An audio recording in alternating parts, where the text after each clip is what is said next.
जय भगवानो जय रघुवंश बन जय बनवानो कहत तनुज कुल दहन कृसानो जय सुरवीर प्रीतिनो हितकारी जय मद मोह कोये भ्रम मारी अनुचित बहुत कहे ज्ञाना अनुचित बहुत कहे ज्ञाना क्षमा क्षमा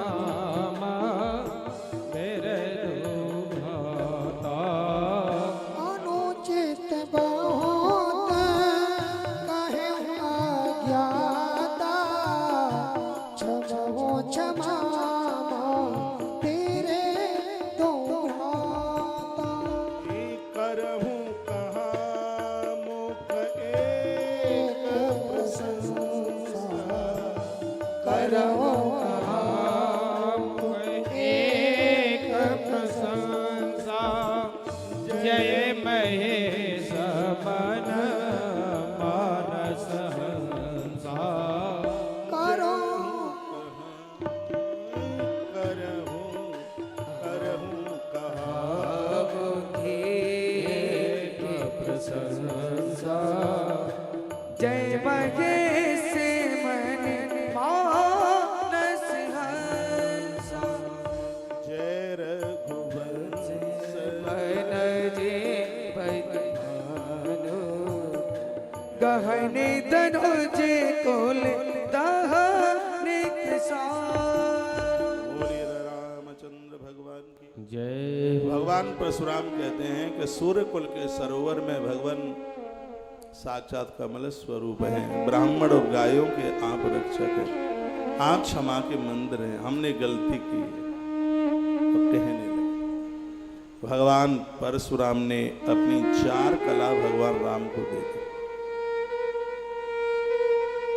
भगवान 12 कला से 16 कला में हो गए। कला लोग कहते हैं कि कृष्ण बड़े हैं राम छोटे हैं, उनके पास 16 कलाएं थी, राम के पास 12 कलाएं थी। ऐसा नहीं है, पूर्ण अवतार हैं दोनों पूर्ण हैं बिल्कुल। सूर्य भगवान को 12 कला हैं, चंद्रमा को 16 कला है। भगवान कृष्ण चंद्रवंश में आए हैं इसलिए उनको 16 कलाओं से जाना गया। प्रभु राम जी सूर्य वंश में आए हैं इसलिए उनको 12 कला से जाना गया। ये दोनों के दोनों अपने आप में पूर्ण अवतार हैं, बिल्कुल पूर्ण अवतार।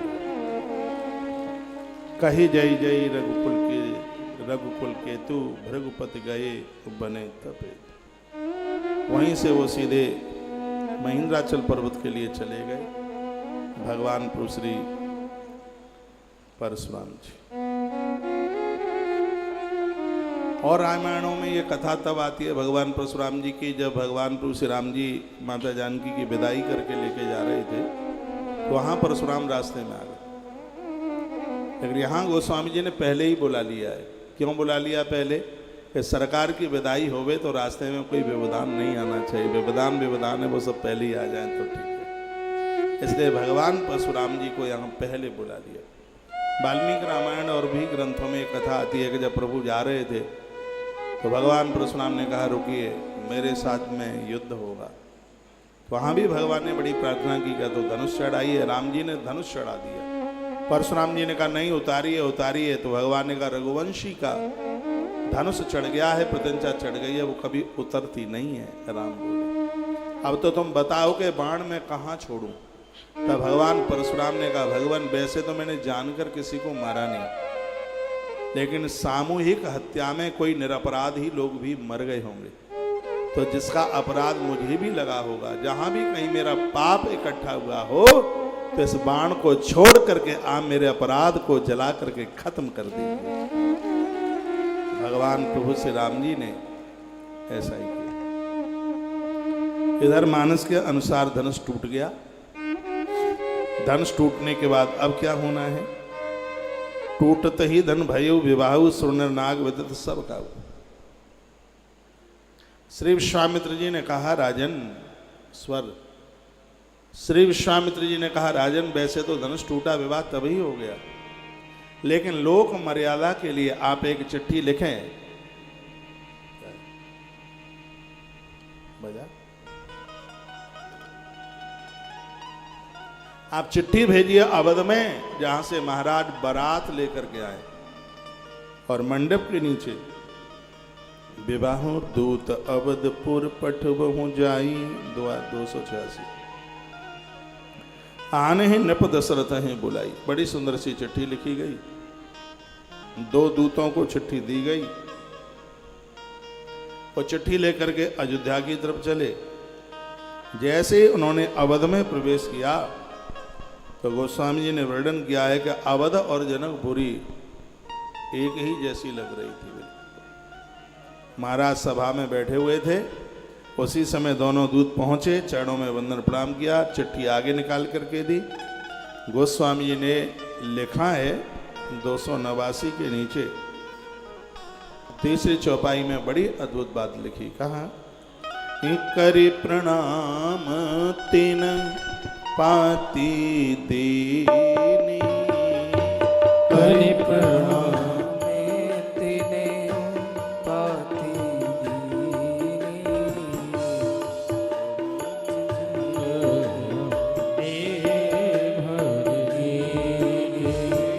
करे प्रणाम तिन पाती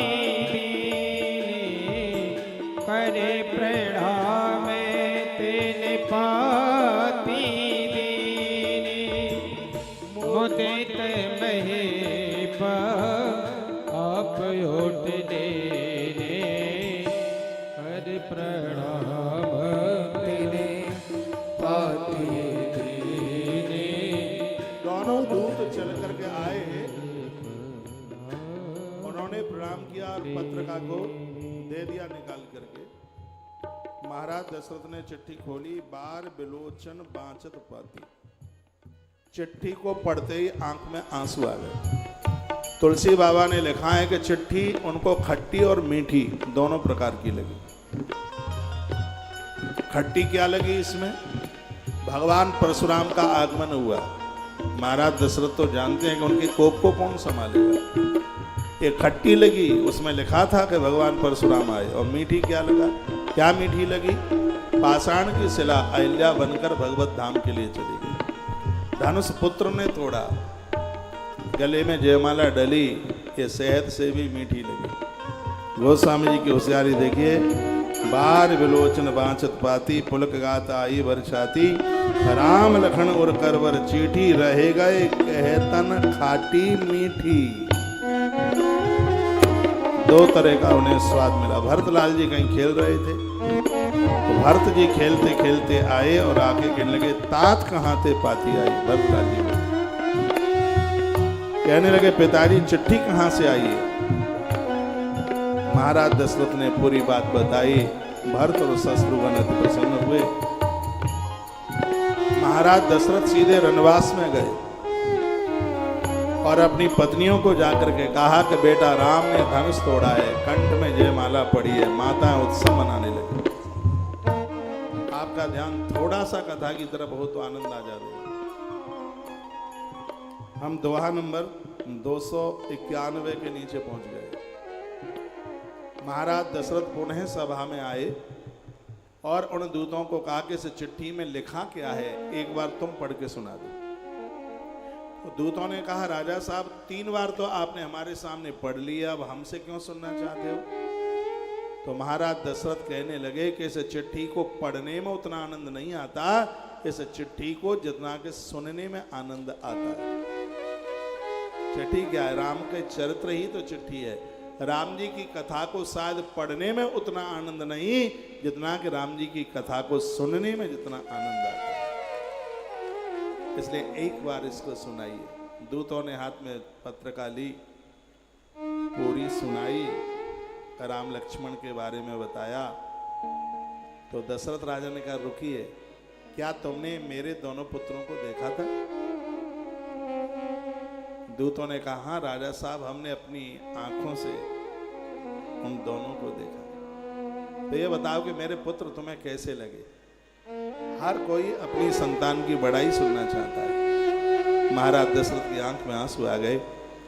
दशरथ राजा ने कहा, यदि तुमने मेरे पुत्रों को देखा है तो मेरे पुत्र तुम्हें कैसे लगे ये बताइए। तो कहने लगे, वो पुत्र नहीं है, वो तो सिंह हैं, धरती के उजियारे हैं। कह दिया कि पूछन जोगन तन ये तुम्हारी पूरे सिंह दिलो करो पूरे उजियार। पूछन जोगी न तन ये तुम्हारी पूरे सिंह दिलो करो पूरे उजियार।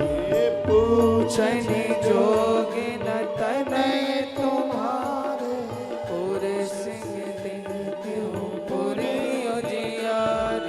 कहा, महाराज वो पुत्र क्या है? वो तो सिंह है अपने आप। जिनको देखने के बाद में, जिनको देख लिया है, अब उनको देखने के बाद में ये आंखें और किसी को देखना ही नहीं चाहती। द्वार नंबर 292 के नीचे 5वें नंबर की चौपाई देखिए, ये दूत क्या बोले। कहते हैं, देव देखी तब बालक दो अवन आंतर आवत को। देव देखी तब वाचक जोगी अवन आंतर आवत को। देव देखे तब बालक धोई अवन आंखें तर आवत धोई। पूछन जोगन तनय तुम्हारे पुरुष सिंह गुरु है उजियारी। पूछन जोगी न तनय तुम्हारी पुरुष सिंह देहो पुरी उजियारी। जवाब दिया, देव देख तब बालक दो। हे राजन, तुम्हारे बच्चों को देखने के बाद अवन आंख तर आवत को, अब हमारी आंखों के नीचे कोई आता ही नहीं, उसको हम किसी को अब देखना ही नहीं चाहते। जब इतना राजा ने सुना, शीघ्र ही सुमंत को कहा, इतना धन इनको दे दो कि इनको कभी अब द्वारा कहीं मांगने की जरूरत ही नहीं पड़े। तो श्री सुमंत जी बहुत धन लेकर के आए और उन दोनों दूतों को देने की कोशिश की, तो वो तो रो पड़े।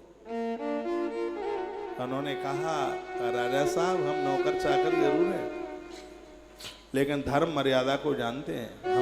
आप तो हमें धन दे रहे हो, हम तो तुम्हारे यहाँ का पानी भी नहीं पिए। दोनों दूत बोले कि हम तुम्हारे घर का जल भी नहीं पिएंगे। महाराज दशरथ ने कहा, हम में क्या कमी है ऐसी, हमारे घर का पानी नहीं पियोगे? दोनों दूत कहने लगे, राजा साहब, आप में कमी नहीं है, तो फिर जल क्यों नहीं पियोगे? तो कहने लगे, हमारी बेटी सीता है इस घर में, और बेटी के घर का तो जल भी नहीं पिया जाता। ये वो दो दूत कहने लगे। कथा इस प्रकार से आती है। महाराज जनक ने अपनी बेटी जानकी के विवाह में जो हाथी घोड़े दिए थे, इन हाथी घोड़ों ने जब तक ये जिंदे रहे तब तक इन्होंने अवध का जल तक नहीं पिया। जब दहेज में ये आए तो नौकर चाकरों ने पानी पिलाया, पानी पीते नहीं, घास डाला, घास खाते नहीं। नौकरों ने अवधेश दशरथ के सामने सूचना भेजी, कहा ये तो मर जाएंगे, कुछ खाते पीते नहीं। अवधेश दशरथ ने समाचार राजा जनक को भेजा कि आपके द्वारा दिए गए हाथी घोड़े तो पानी तक नहीं पीते। जनक राजा की आंख में आंसू आ गए। कहा, मेरे यहाँ के पशु भी कितने होशियार हैं, समझदार हैं, इनको पता है कि जानकी हमारी बेटी है और बेटी के यहाँ का तो जल भी नहीं पिया जाता। हाथी घोड़े जब तक जिंदे रहे अवध में, तब तक उनके लिए जल और भोजन की व्यवस्था महाराज जनक ने अपनी मिथिला से व्यवस्था की। तालियां तो आप इसलिए नहीं बजा रहे हो, बेटी के आंगन में बैठ के खूब खाते हो। आपको नहीं पता क्या बेटी के यहाँ का नहीं खाया जाता, और खाना भी नहीं चाहिए। कुछ परिस्थितियां हैं जब खा सकते हैं, बेटी ही बेटी है, बेटा नहीं है, फिर आप खा सकते हैं। बेटी बीमार है, स्वास्थ्य खराब है, आप उसको देखने के लिए गए हैं, लंबे समय तक वहां रुकना पड़ रहा है, तो खा सकते हैं। एक तीसरी बात यह है कि बेटों ने यदि छोड़ दिया है, घर से बाहर निकाल दिया है, तब माता पिता बेटी के यहाँ का खा सकते हैं। और चौथी बात यह है कि जब बेटी का बेटा कमाने के लायक हो जाता है, उसकी कमाई से घर चलता है, तब वो माता पिता फिर अपनी बेटी के यहाँ अपने देवते की कमाई खा सकते हैं। ग्रंथों में तो ये वर्णन है। फिर ऐसा नहीं है कि दूसरे मोहल्ले में पिंकी का घर और आप जाएं, बिटिया आलू का पराठा और दही चकाचक दे तो सही, अपराध लग जाए।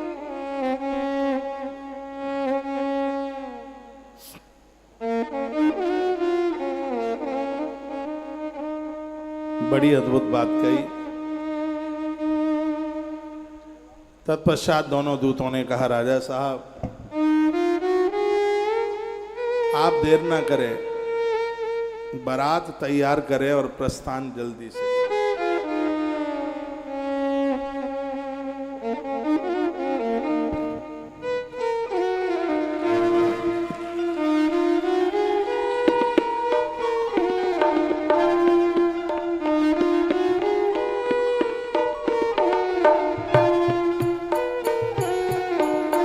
बारात तैयार की गई। कोटिन कावर चले कहारा, कितनी पालकियां थी, कितने रथ और घोड़े थे। गोस्वामी जी कहते मैं तो गिनती नहीं कर पाऊंगा, तुम भले ही कर लो। ब्राह्मणों के लिए कुछ प्रमुख रथ तैयार किए गए। चारों वर्णों के लोग हैं, भगवान की बारात में सजे, सज धज करके बारात चली, प्रस्थान किया। बहुत सुंदर सुंदर शकुन होने लगे, भारी शकुन।